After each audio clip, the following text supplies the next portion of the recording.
if a person dies without writing any will, suddenly somebody just he met with an accident and dies. He never thought he is going to die today. So people who are really cautious, normally they already dispose of they wanted to dispose the property through a document called will. That will come into existence only after the demise of the person, not during his lifetime. If I am a daughter and Hmm. I get married, Hmm. it will be very hard for me to Ah. just go back to my father and ask, claim my.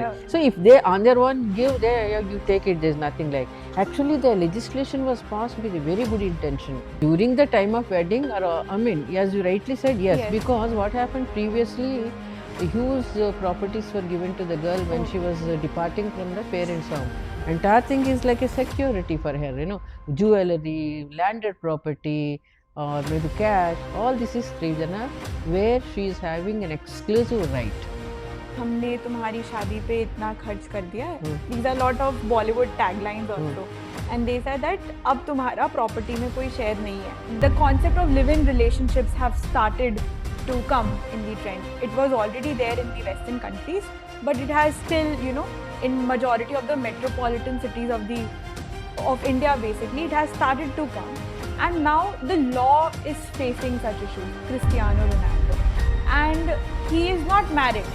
He lives with his girlfriend, but he has 4 or 5 children, I'm not sure, 4 or 5 children with her. So how will law look at that situation? Let's say the same thing is happening to an Indian couple who are just living under the same room, behaving exactly as husband and wife, but they are not married, they have children together. Actually, these cases are happening. So what is the court's views, or are there any developments that have happened in the present scenario? Hello everyone, welcome to Lawgrid.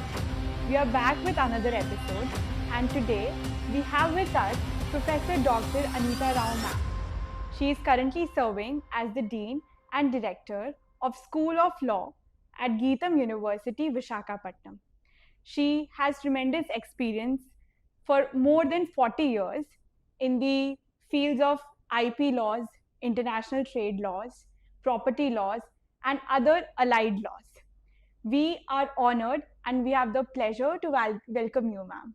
Thank you so much. In fact, you have given a wonderful introduction of mine, and I'm happy to share my thought process with you on this day of this podcast. Thank you, ma'am. Ma'am, before starting, we have this statistics with us that more than 60% of all the litigation cases that we have in India, 60% comprises of property related issues. So I feel that property is something so intricate to an individual's life that it becomes important for a common man to at least know or to be aware of how they are being governed. So could you tell our viewers that what is the significance of knowing the inheritance and succession Absolutely, laws? absolutely. Because this is one area where people are not very clear about their own rights. For example, you are talking about 60% cases are related to the property rights. So those 60% of cases which you are talking, either could be genuine, misunderstanding of the concept, or maybe really they are also facing the fact that their rights are being denied. So that way, what happened, especially we are talking about India, where there are multifarious religious practices are there. Yes. May it be Muslim, Christian, Hindu, and so on and so forth. So each sect being, following their own laws, which we very commonly talk as, like the personal laws. So person belonging to the religion of Hindu, they follow Hindu laws. Muslims follow their Muslim laws. Christians follow that.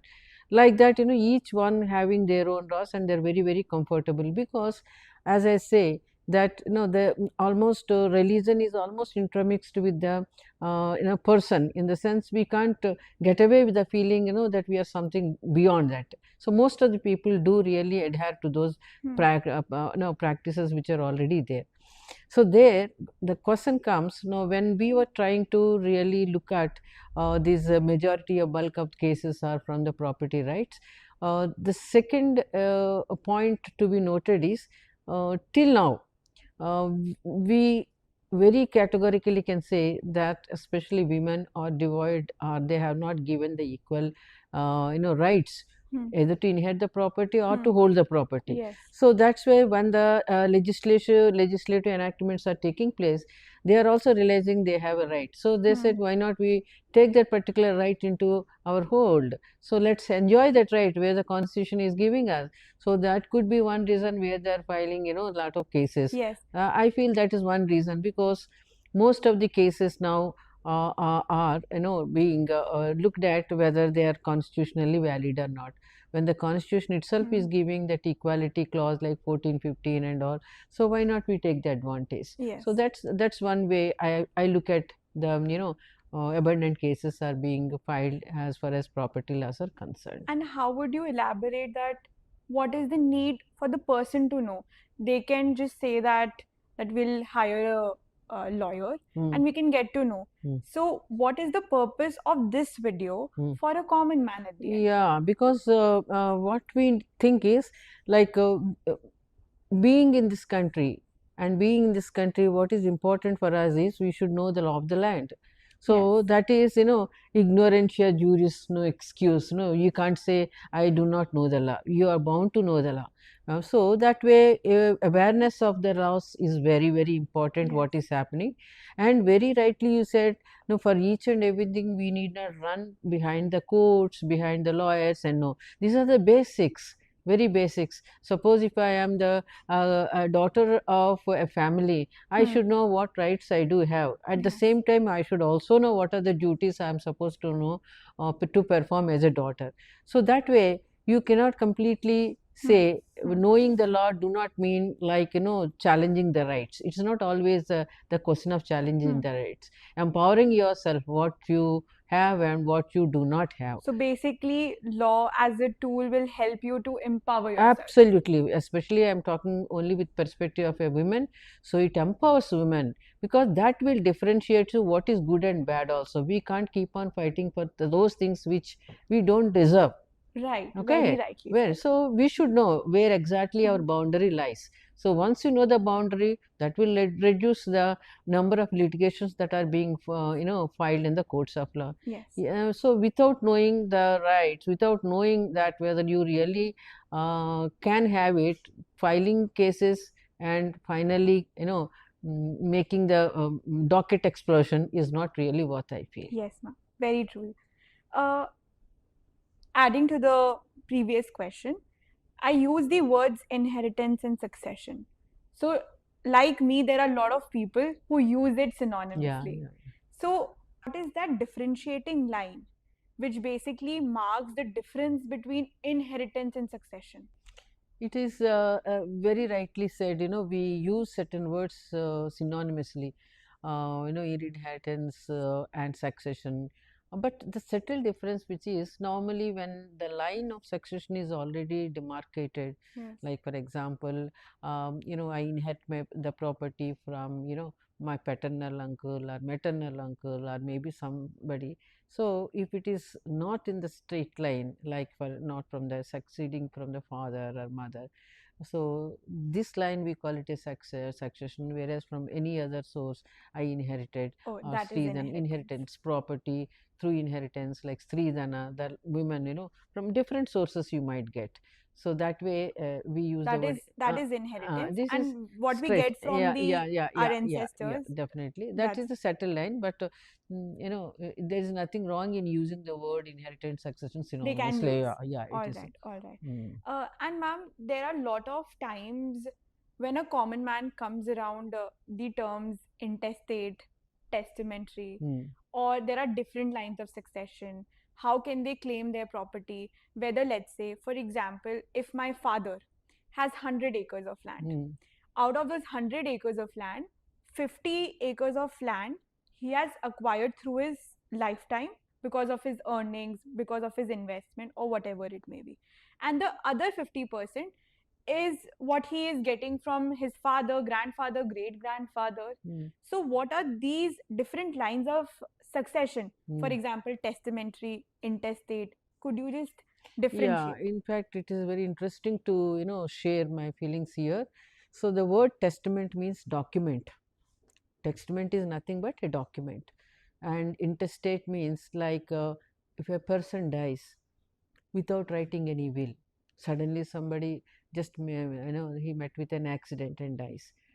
He never thought, he is going to die today. So people who are really cautious, normally they already dispose of they wanted to dispose the property through a document called will. That will come into existence only after the demise of the person, not during his lifetime.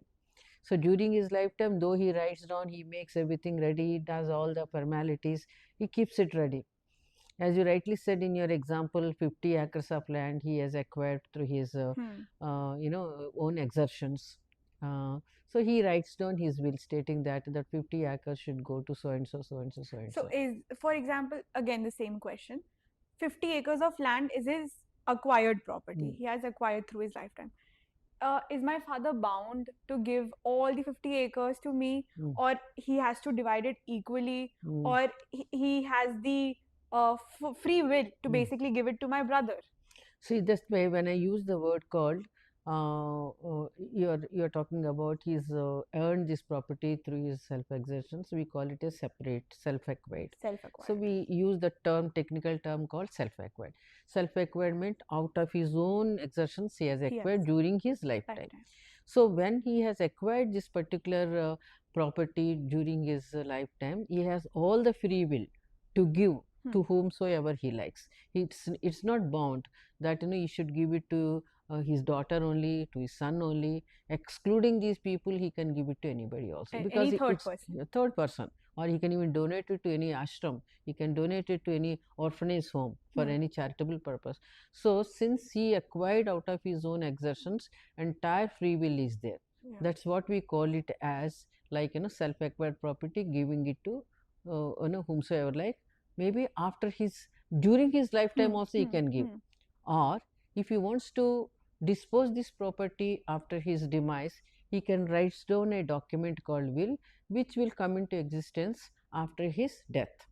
So that way, like for example, he writes down 2-3 wills during his lifetime.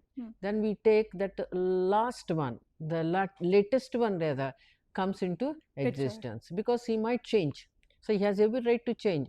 First time he would like to give to X, second time he said, no, I thought, no, this is okay, but now I give to Y. He can do it. So that is the free will he has, which comes into picture after his demise. That is what you call the testamentary. Testamentary succession with reference to his self-acquired property. Now, you have also asked me one more question, like he inherited some property from his ancestor. So, as the name includes, or very clearly mentions, it is ancestral property. So, that ancestral property, there is a lot of technicalities involved, especially I am talking about Hindu Succession Act. So, there is a very, a typical technical link called the coparcenary. That means a line is formed, like he himself, and including 3 more generations, his son, son, and also son. That means that 4 generations, including that father we call as common ancestor. 4, including him. So that forms one link, which we call it as a coparcenary, and they have the right in that particular. So we can say that the joint family is a big banyan tree. Big, yes. And coparcenary is that 4 generations. Smaller unit. Yes. So even daughters can be the now, part of. Yeah, the issue is it was only restrained only to the sons, but now with the the changing scenario, where both daughters and sons are being taken on equal footing, what can I say, incorporating the constitutional principles of equality 1415. So the daughters are also made as coparceners under the latest Succession Act amendment. So that means, so as the son, the daughter also can inherit the property. So that is called, like suppose, if the father dies, like for example, father dies without writing any will. Okay. Then what happens is, for the self-acquired, take for example, then what happens? If he writes down a will, yeah, as per the will, the Then- content goes. Suppose if he has not written any will with reference to his self-acquired, then Hindu Succession Act has given the set of heirs. These are the people who are entitled to take the property. Take the property. So the law is very clear in that. Hmm. Law is very clear as far as the people who are supposed to take the property. Yes, ma'am. So that's how we can simply in a layman term say testamentary and intestate succession. Yes, So ma'am. intestate means intestate is already given, the law has given already given the set of years, so you can't change. But in case of testamentary, it is up to you. You Yes, can do as you please, like to whomsoever you like. So, ma'am, time and again we are using this word Hindu Succession Act, which will certainly cover the Hindus all across. Hindus all over. Then I have again one question, that in a country like India, we follow the concept of pluralism. We have plural religions, we have lot of different cultures, we have different family systems. And for different cultures, different religions, we have certain norms. And those norms have taken a shape in what we call personal laws. So if I am Hindu, I'll be governed by Hindu Succession Act. If I am a Muslim, I'll be governed through the Quranic principles. So how do these all religions and their culture and their personal laws come into play, and what is this playoff that happens? Yeah, it is a very fine balance, as you say, because very delicate balance, as you right, because we are so intricately connected with our religion. So what we do is Hindus would love to follow their own norms. Yes. Hindu Succession Act also based on, though it is based on democratic principle, but the baseline is all those rules and regulations, like we talk about Mitakshara rules and Dayabhaga rules, and so that way those days it was completely like the religious efficacies used to follow. But now we talk about the equality principle. So that equality principle now is really coming up very well. That's what I was talking about. Hindu Succession Act passed in the year 1956. Lot of amendments took place in 1986. State also, some states, especially southern states, they were the first people who actually has given this right to the daughters also. Then the central legislation come in 2005 and also in 2015. So like that, they were trying to really fill the gap wherever there are gaps, and try to see that women are empowered, the females, the women, especially the position of daughter, they have really highlighted. So that way we are comfortable, because we really wanted to moving on to the secular state.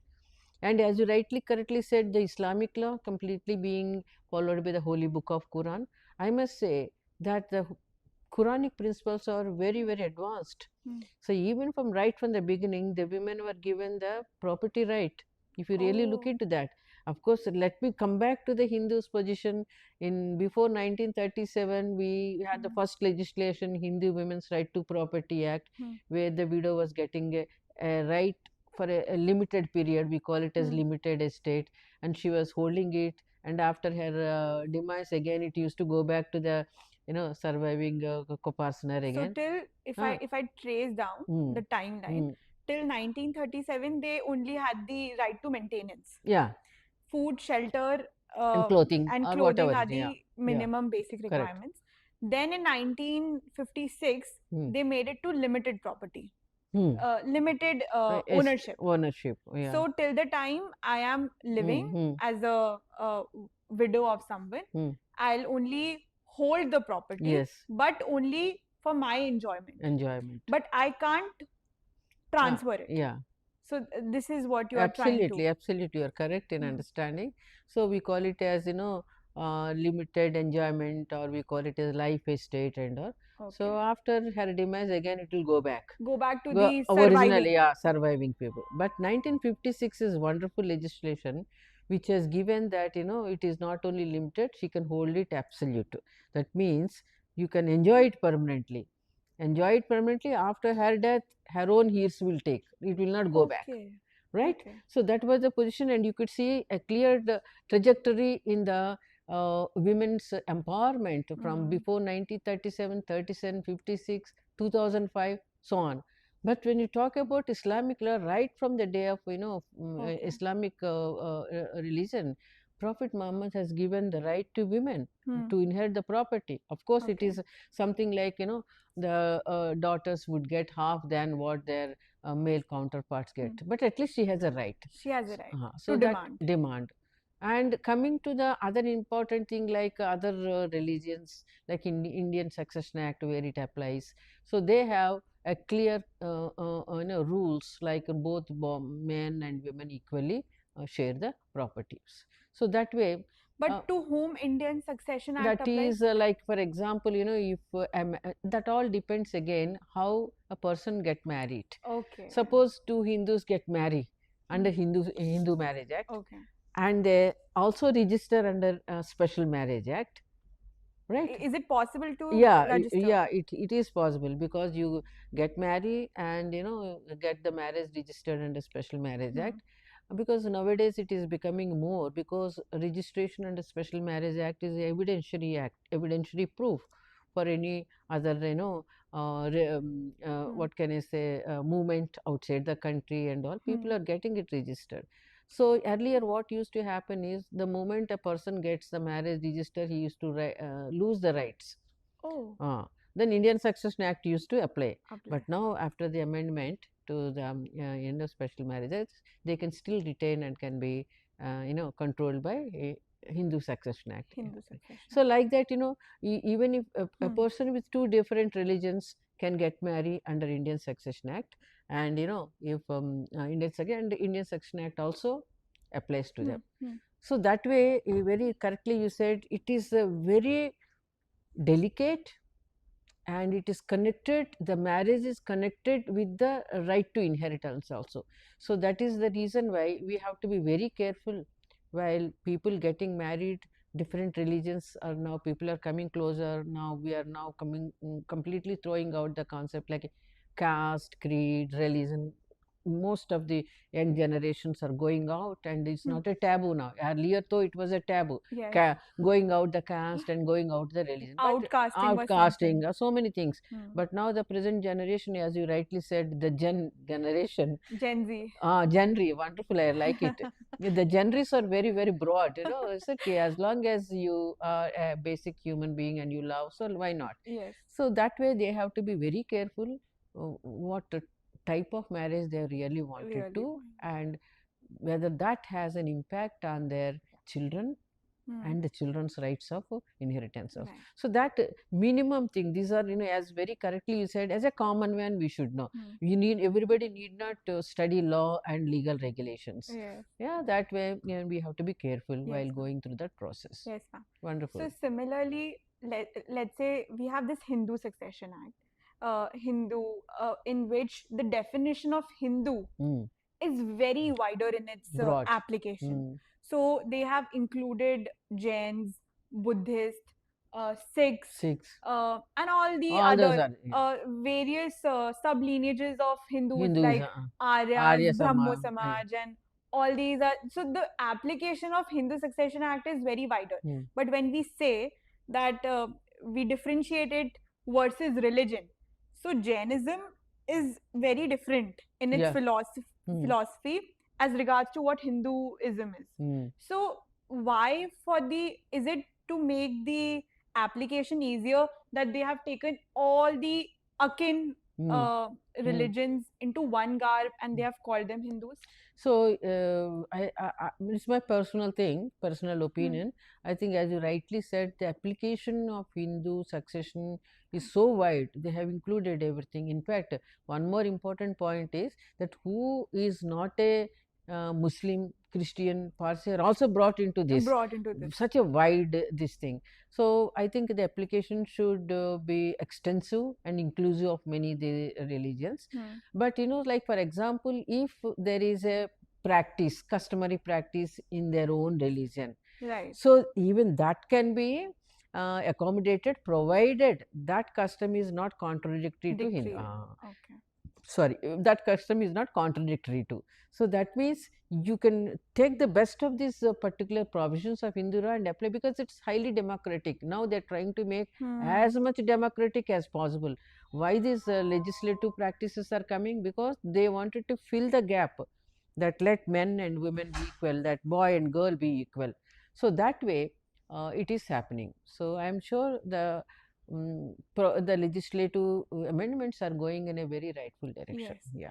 And ma'am, in the contemporary times, we say you have drawn a very beautiful trajectory that how we were, how women also, got their rights in property throughout the time. 1937, then we have 1956, we have 2005, we have 2015. But the way we were, the way we are, and today the way we are placed, do you still see that regardless of the legislative changes in the act, the situation has changed? Or can you just cite some examples from the common, maybe from your experience, or maybe people have come to you and they have spoken about it?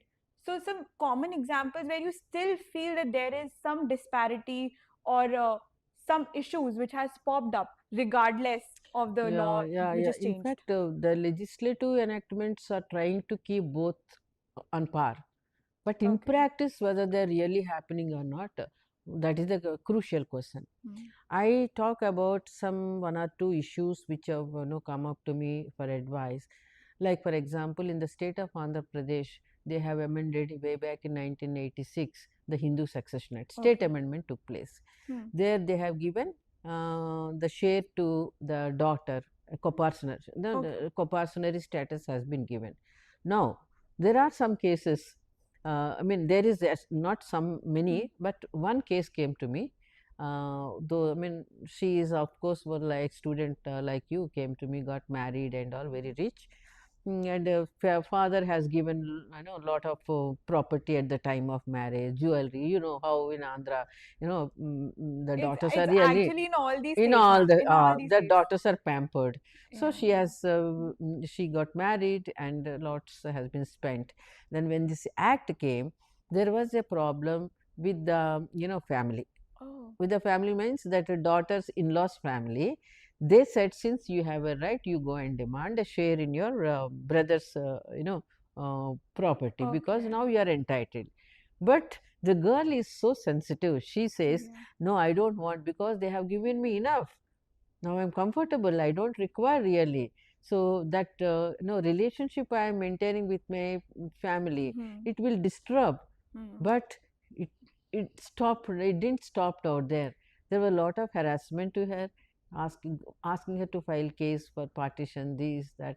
So in a way, it affected her real, marital bondage was really disrupted. I am not saying it is bad, but these repercussions are really there. taking And place. it's not only the legal repercussions, Because it's actually Huh. you are disturbing your relations with your family also. Family. If I am a daughter and Huh. I get married, Hmm. it will be very hard for me to Ah. just go back to my father And and ask, claim my. claim money. So if they on their own give, there you take it. There's nothing like. Actually, the legislation was passed with a very good intention. So it said ki we have all over India, we have this perennial problem, evil system called dowry. So once you give a share to the daughter, that problem will be reduced, because you find lot of dowry deaths and all, bride burnings and all. So that will definitely reduce. But two systems are parallelly going on. Those you also see the statistics. Still those dowry deaths are taking place and lot of harassments are taking place. Violence, domestic connected Especially with in the rural areas, I feel. it is happening. So I don't know to what extent that objective of this particular thing has been really fulfilled. But giving a right to daughter is definitely a welcome thing, because she cannot be discriminated just because she belongs to a female, right? So those are the inherent problems that are coming up. Yes, Practically, I have seen that. Yeah. Yes, ma'am. Attaching to the same question, as you mentioned, Stridhan. Sridhar. Stridhan, what is that interplay of Stridhan with succession? Like, do succession laws apply on Stridhan? Yeah. See, like as I said, that Hindu Succession Act, let us talk about these concepts are so akin to Hindus. So, like we have two streams of succession. One is male interstate, I said interstate succession. Other one is female. That means if like they didn't included the third gender, which I am sure you are going to Yeah, ask I'm me. going to ask. Because third gender is not included when the enactment has been Came. drafted. So day is not too far. Definitely the provisions will be made as an amendment. But so far it is not. So not that they have not recognized, they are recognized. They have recognized, and as you rightly said, the next generation, your gens, we will be definitely asking for it. Yes. Okay. So, but for the time being, we have male and female. So that way, if a male person dies, Hindu male person dies, without writing down a will, these provisions will apply. These are the people who will be taking the property. So they said they have demarcated as a class 1 heirs, class 2 heirs, agnatic heirs, and cognatic heirs. So that's what, like, the line of succession, that who will get. Who will get. So if there are about almost 11 plus 5, 16 people are there in class 1. So if they are there, they will take the property. Any few of them also will be there. Then class 2 people will not come into picture. There are the further relation you have with the person, the remote chances of your getting the But property. then this applies only for the ancestral. No, this is like, for example, this is for the self-acquired. I'm talking about. For the self-acquired. Self-acquired. Ancestral is again, we have different. Differently.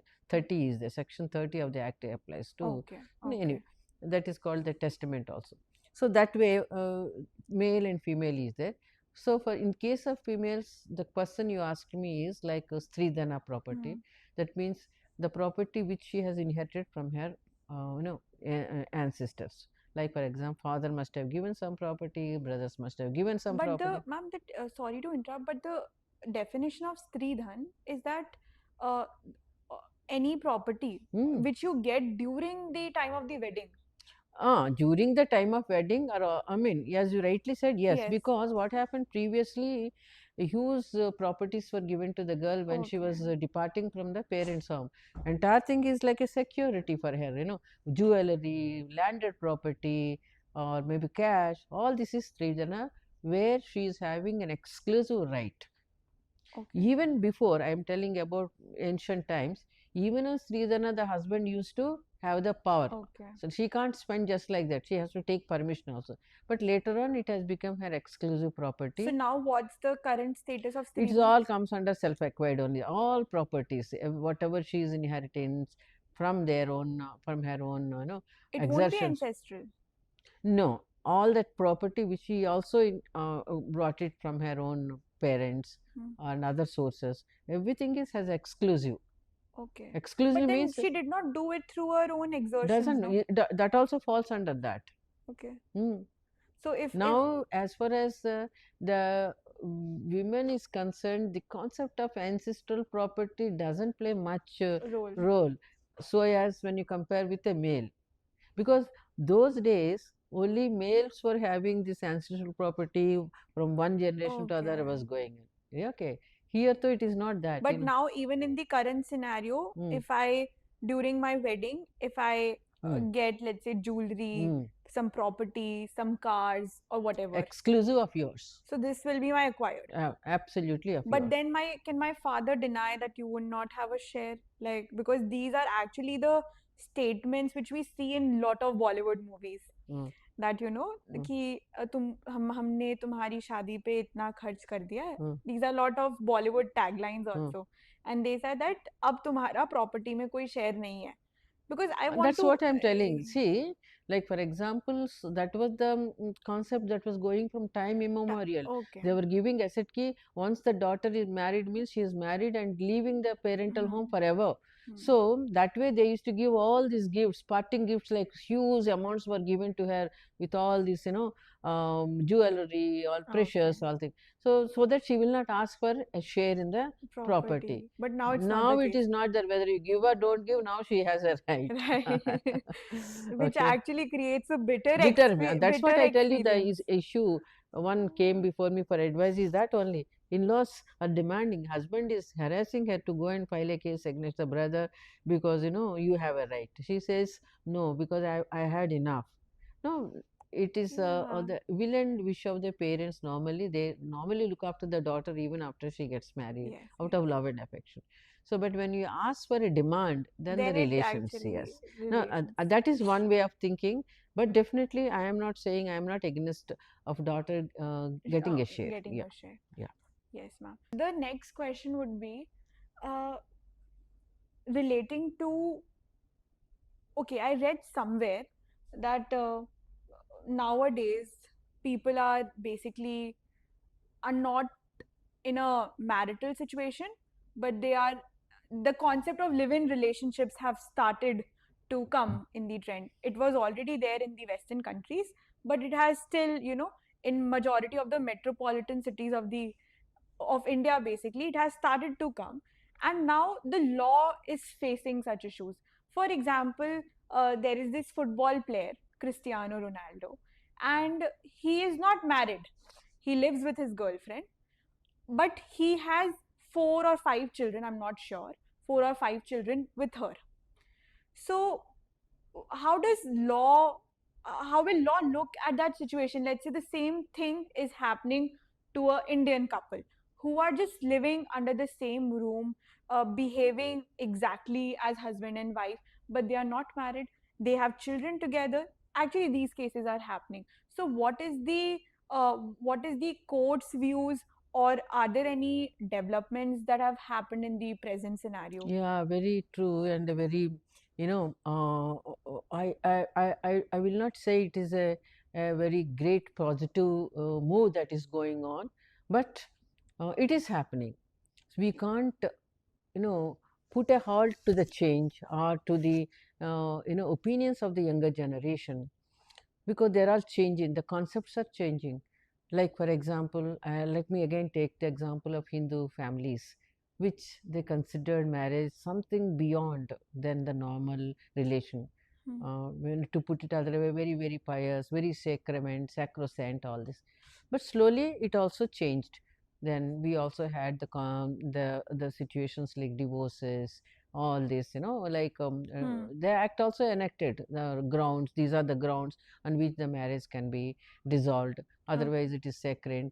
And if you really look at back, they said how the marriage should be performed. Also, they have given the condition, ceremonies, all this you all know about, general thing. But the thing is now, very rightly you said, the Western influence is really cropping up very fast, because now it's all global. Hmm. There is nothing like reason we restrict ourselves to that. So people are also going outside the caste, religion to and getting Hmm. married. Definitely, I will not say it's a negative thing. It's broad. Hmm. No, young generation, And they it's will very not, subjective to people. subjective, yeah, absolutely Hmm. subjective. So as long as they feel, as long as Yeah, two people can really, agree to live together, very and true. also, perform the marital obligations by performing the Hmm. marriage. So caste should not really play a very important role, unlike the earlier days where people used to get outcast them ki if you are going to get married outside the हाँ, caste. there's this one line that they use that अगर uh, किसी और से किसी दूसरे religion में religions शादी की तो तुम्हें प्रॉपर्टी से प्रॉपर्टी नहीं, बेदखल कर हाँ, देंगे. प्रॉपर्टी नहीं मिलेगा तुमको, तो ये नहीं मिलेगा. And like हाँ, we have seen in many movies, old movie, but that has slowly has come down. Now people started accepting it as a part of the change. hmm, Similarly, here also you are talking about the live-in relations. Definitely there is no clear guidelines here as far as the legislative enactments are concerned. So things are changing very fast, in the sense changes in society coming very fast. But where is the law for that? So far, nothing, no crystallized law is being hmm, really, seen in the legislative enactments. So they have not given what happened, under what circumstances we can recognize hmm, the live-in relations. What is the status of the children? Suppose if he leaves the wife, what is, can she claim maintenance? All this we are really interpreting as per the existing legislations. Judicially, the courts are trying to interpret in a positive way, so that no negative impact is being felt or being taken by the child as well as the wife. But what are the minimum indicators they're taking? They should take some indicators. No, the judge cannot simply say, since there is no law, I will not decide. Because there I'll are wait. even situations they are living only for 2 months. 2 They months break up. and break up. And then Yeah, it's like, so what are those minimum guidelines they're also taking up when the cases of this sort is coming up? So I have and actually one or two instances where I have seen the courts are very cautious because they can't disrupt the system of marriage, the foundations of marriage which has been built up from the centuries to centuries Yes. old, and this is the best, one of the best civilized pattern of living, having the marriage and the other obligations. So I will also say that marriage is the foundation of any civilized society. So they have to keep intact the basics of marriage, at the same time accommodate these new challenges that are coming. So it's a Hercules task for the judges sitting and deciding these cases. And they cannot also say, they can't say also law is not there, let's wait till the law is formed and then keep waiting. So they have to interpret the existing law. Because the question also again comes to the center that whether can you keep these live-in relationships or can you match these live-in relationships and give the status at par with marriage? Yeah. Can we give that way, so that if that is the case, then what is the validity of these marriages? Of the And also, marriage. so And you are diluting the entire system, crippling down. yes, So these things really plays a havoc on the definite judiciary. judiciary. Now few cases have been decided taking the indicators like whether the people who are claiming to be as husband and wife in living relation, have they really given the have the feeling of husband and wife, like continuous living, continuous living under common roof, like a husband and wife, in the sense the whole society believes they are husband and wife. Yes. No, just because they have not married doesn't Till mean. yesterday, I did not know that Cristiano Ronaldo is not Yeah, married. that's true. So they are living continue because they don't believe in the system of performing the ceremonies. So marriage means confidential level, confidence and trust and confidence of the people living together. Yes. So they continue to live. So that way, how long they have been established this relation, it is not like a short term, like 10 days, 15 days, or 2 months or 3 months. So they continuous significant amount of time. significant course of time has passed, and they have children, and the whole community accept them, not only believes, accept them as husband and wife. So these are the few important indicators they take to give them a particular status. And whether they will be given the exact status as husband and wife, still no law has been given. Because but in one or two cases they have said ki they are like husband and wife under common roof, sharing the responsibility. This actually makes sense because marriage comes with lot of it's a bouquet of rights. Absolutely. So you can't give or you can't keep both these kind of relationships at par. Because marriage will have certain even wider bouquet of rights than compared to live-in relationship, as you rightly answered. So only thing is the I mean some people who comes to us, when I ask them, surprisingly, I said, what made you to take the decision of living relation from the past 2 years you have been living, and why are you not getting yourself to that married? Now ma'am, we didn't get any that feeling, we do not have. Now only thing is present generation wanted to get out from this particular bondage if they are not able to accommodate themselves with the other person. So their future is too different for them. Suppose in case if I am not able to adjust with this person, I have a clean way of getting out. I need not go to the court of law. But if I get married, there's huge process I have to follow. So maybe that could be the reason. I am sure they are all like because I'm traditionally, what you can say, we belong to a different generation.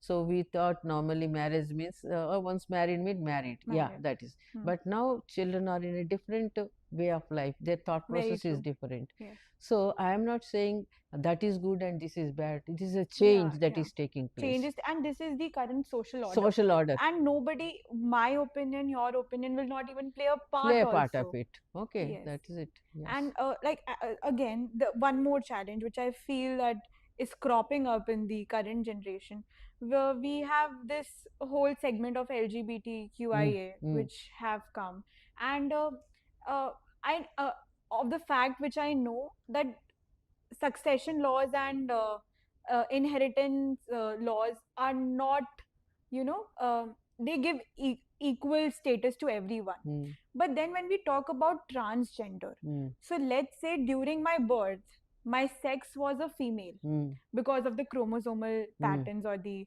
structure. I was by birth a female, so my sex was termed as a female. With time, because of my metamorphical changes or the hormonal changes, I wanted to identify as a man. So how will the law of succession, because let's say even in Hindu succession act there is a preference given to agnates over cognates, or the preference is given to kartas, irrespective if we put everyone on a same plane also, there are a lot of disparities that we still see and that are still and is still persisting.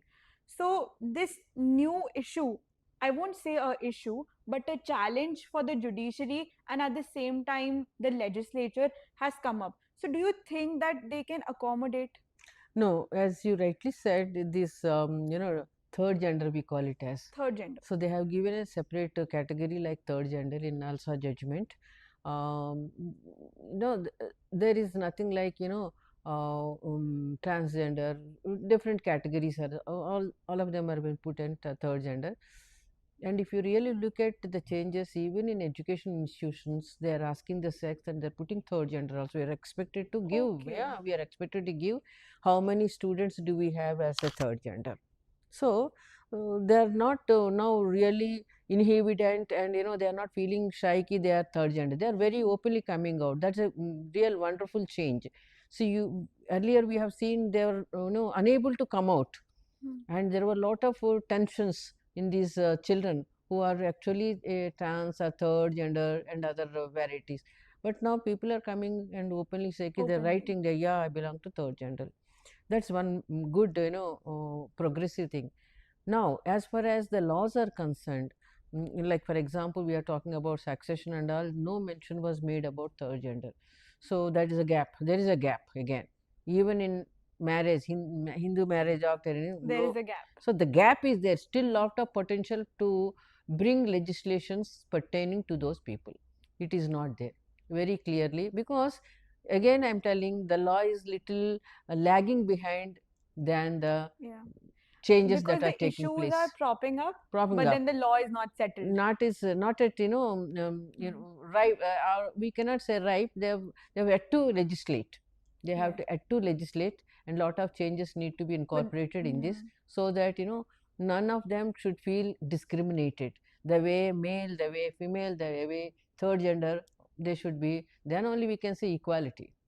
Yes, and then only we can actually say that the succession laws are all in wire with the constitutional provisions, because the constitution is accommodating. So why not all this? Article 14, so the day, Article 19. the day is not too far, and too far rather, I can say that we'll have a very clear-cut demarcated laws to really put all of them together, put together on the same footing. Yes, ma'am. Yeah. Coming to the next segment, we have that there are certain myths, or I'll rather say some misunderstandings when it comes to property related issues. Let's say if a person has converted to some other religion, I being a Hindu, I convert to a Muslim, what are my shares, what are my interests in the property. So people usually say that you'll be just outcasted and you'll have no property rights. So I wanted you to clarify to our viewers that what are certain myths, especially relating to this, or if you have any other myths that you want to burst out. No, the thing is, very correctly you said, this was the position, way back in before many enactments have not yet come. They said once you convert to other religion, you will be almost like outcasted, you will be severed from the family, you will not get anything and all. So to actually comply with this particular situations, there was one enactment, the Caste Removal Disabilities Act. So it talks about, in fact, it says the convert, like for example, a person converts to the other religion, his rights are protected. That means you will not be sent out, but definitely you can take your that shows that you are severed from the family, but his own descendants will not inherit the property from their ancestors. Okay, so So that only till way, the time your parents are concerned. yeah, they will get it because the converts' rights are protected, Hmm. not the descendants. But the descendant will get their rights from their parents. From their That's parents, but not from their no, no. grandparents Yes, or yes, yes, yes. anyone. So this is the This is the change. current thing. So that way, what happens is, to some extent, that particular act is very good because it is really giving. Suppose if I have the freedom of changing the religion, why not? So just because I am losing my right, property rights, I can't compromise with. Now it's up to the individual. You have freedom of religion, so you profess the freedom you have. You really think about, and at the same time your rights are protected there. So how Rights are wonderful, protected. yeah, how wonderfully that law has really has So given only that. the awareness is important. Awareness is important. Yeah. Yeah. And any other situations where you feel that people are just not in the right direction in terms of they have a certain understanding, but the law is different. No, actually, no, that is a real delicate thing which I try to avoid. But one thing is, when you talk about converting to the other religion, it should be a bona fide conversion rather, not for sake of taking advantage. Even the Supreme Court is very clear. Very clear. It There are a is lot of very cases. clear saying Hmm. that the conversion should be unequivocal. That means I really wanted to profess this religion, but only not for taking of certain Benefits and benefits. So advantages. that they are very clear in understanding, and also they are also laid down certain tests. Guidelines, Yeah, so tests. that is it. Yes, yes. And ma'am, what regards the adoption, or let's say if the person is adopted, are they also in par with Yeah, the yeah. In fact, the adoption is one important concept where it gives a right to the couple to adopt a child when they are not having their own. So that is also rather regulations are there. The Hindu Adoptions and especially I'm talking about Hindu Adoptions and Maintenance Act of 1956, where a progressive concept called you can adopt both male son and and a female? daughter. Earlier it used to be And only is it similar to how Muslim no, follow? actually Muslims do not really accept that. Okay, Especially I'm okay. talking about Hindu Adoptions and Maintenance Act. Hmm. It says about you can adopt a boy or a girl as per the regulations given under Hindu Adoptions and Maintenance Act. Hmm. And as far as the property rights are concerned, Hmm. which you are asking me, so he will be on par with the naturally born son. Absolutely, there is no Hmm. change, no discrimination. So from the date of adoption, he deemed to be the child of these adopted parents, and all the no rights and liabilities, whatever we talk about, will fall on him, and it is So they are in par with on par. the Yes. natural born Yes, yes, child, yes, yeah, and the adopted yeah, child will be on the and same same, yeah. when Uh, as regards succession and Yeah, inheritance yeah, laws are. absolutely. There is no Okay. change. There is Yes, no, ma'am. and And both daughter as well as a son. okay. Mm. Yes, ma'am. And the last question would be that any 5 megabits that you would want to tell the viewers to be aware, or let's say some tips relating to uh, their right to property, or when it comes to succession, inheritance, or whenever they fall in that legal trap or the trouble, they should keep in mind so that they are not left behind and they can't be just entrapped. In fact, I would say, that, we have to be very careful. Number one, in the sense, let's not, get into the litigation first. I am always in favor of, avoiding litigation, my personal views. We can't keep on going to the courts, fighting the cases, and losing your precious time and unnecessarily making the judiciary a big burden of piling up the cases. Mostly let's do it by mediating and negotiating and by conversation. So for everything, let's not knock the doors of the court. They have bigger jobs to do. So these things can be definitely settled down through mutual understanding and mediating process. That is, mediation is the best thing to settle many issues, whereby the parties can retain their relationship. Yes. So once you go to the court of law, what happens is And let it not be the talk of the town. Definitely not. Talk of the town, and what happens is the relations are strained. One winning and one losing party. Here, though, when you have this mediation, both can give nice shake hand and can be the normal. Both are winners. Both are winners. Both are. And secondly, what I feel is like certain documents need to be really kept properly. Like for example, any registration or partition deeds, all these documents which are supposed to give the evidentiary value of your ownership of your property should be well. Even then there is a lot of tampering with the wills. Yeah, that's true. So that should be taken care of. So you cannot take it for granted because of this technological intrusions nowadays. Like so much technology has developed, anything can happen with you. So we have to be careful with those documents, and we have to really preserve them to the best of our effort. Yes, ma'am. So I think these are the two, and that basic thing is, as you rightly, when you are asking me, these are all the general things no lawyer can really talk about. So they should know about their basic rights, responsibilities, where exactly the problem might crop up. All these things are the minimum awareness factors which every individual should know as an citizen of this country. Yes, okay. And at the end, ma'am, it's a question which doesn't have I feel doesn't have a legal value, but more than that, any person during their lifetime will come across these kind of problems, because property is something so, again, inherent to them. At the end, I feel that all these matters definitely bitter your relationships with people.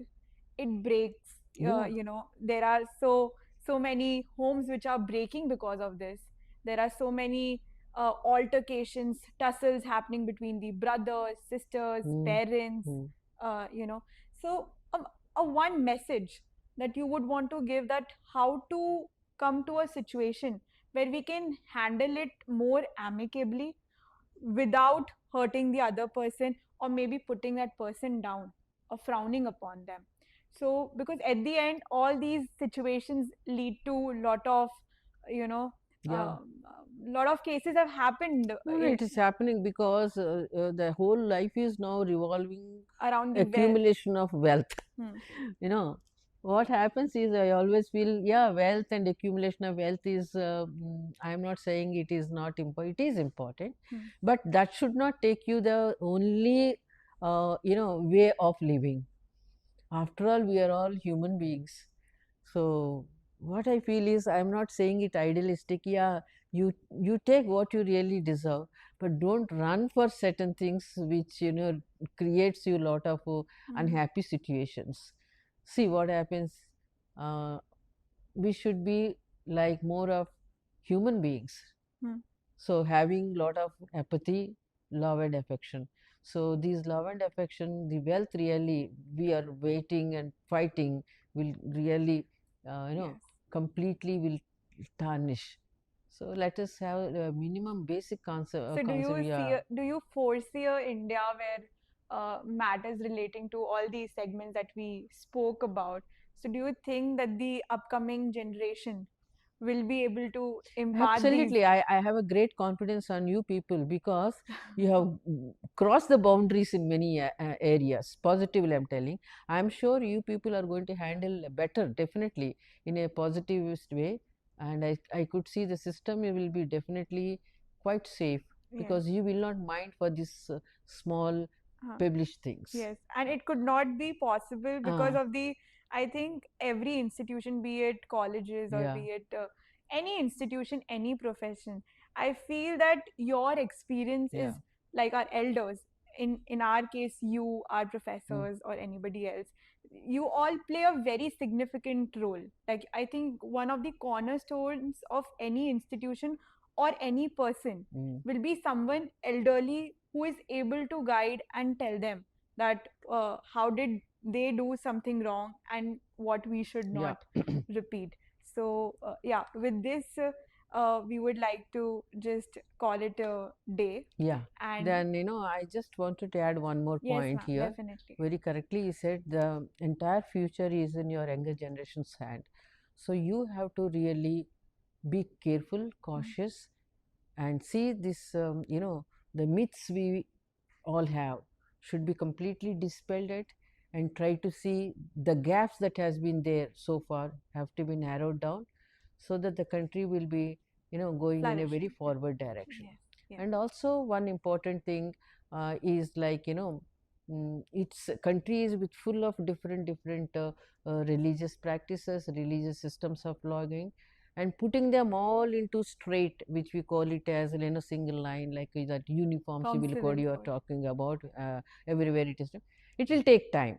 It is not that easy. Easy. Yeah. It is not, because law is completely mixed up with religion, so it will take time, but a day will come, I'm sure. Wherever there are possibilities of bringing Yes. them Together. together, it will come. Yes. So I thank you for all Thank these you so much, wonderful ma'am, for no being there. questions you have asked me, because it has really gave me a lot of enthusiasm to think about, and think the future will be quite safe in your hands. Thank Thank you. you. Thank you Thank you. so much, ma'am, Thank you. for coming Thank and you. sharing your wide range of experience and Thank you. expertise. Thank you so Ma'am, much. you could like tell them that if they have any questions, or Yeah, definitely. In case any, they can uh, write in the comments box. yeah, definitely you can write a comment box, or maybe I leave my, Mail. email at, so that I can correspond Yes. with them. Okay. And ma'am, you can just ask them to like, share, and subscribe the channel. Yeah, please, if you really like the content, you can really say like and subscribe also to the, to this channel. That would have been Thank you really so much, nice. ma'am. Thank you Thank you so once much. again. Thank Thank you. you. It Bye was a bye. pleasure, ma'am.